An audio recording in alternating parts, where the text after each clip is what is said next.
Government of South Africa outraged over President Trump's tweet saying that the White House is race baiting using disproven myths to stoke division in the country. Trump tweeted that he is concerned about land seizures from white farmers and the issue of violence against white landowners. Trump now ordering the Secretary of State to investigate. Trump's tweet appears to be a response to a Fox News story. South Africa is moving forward with a new and controversial law that does allow land expropriation without compensation.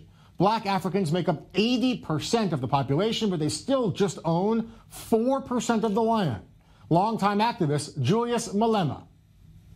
There's no white genocide here. It's an absolute rubbish to say there is white genocide. There is black genocide in the USA.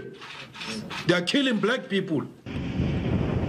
With me now live in Johannesburg is journalist Paul Tilsley. Paul, thanks for being with us. I want to ask in general about the controversy over land takeovers. On some level, is it reasonable to inquire, won't this make the racial divide, the racial tension worse? The idea that you would take land from one racial group, give it to another racial group, isn't that a bad thing?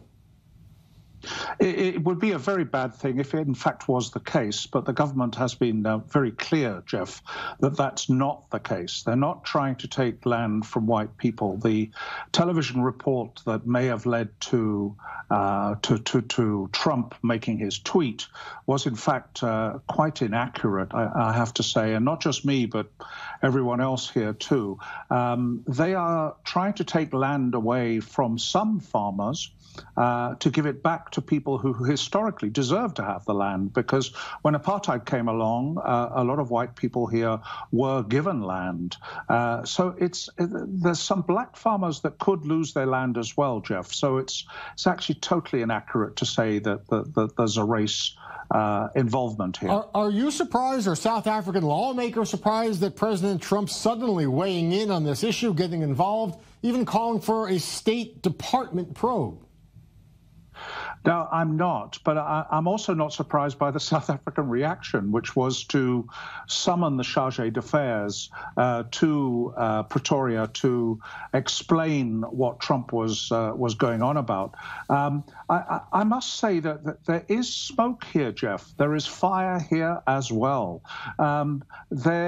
There are white groups who really feel threatened in this country right now, and quite deservedly so as well. They deserve to feel threatened because there have been a large number of killings of farmers, and farmers in this country are mostly white. So it's not necessarily a race thing in that they're being killed, in that they're living in very remote places, of course. It's a farm, and they're seen as easy targets. They're seen as having money.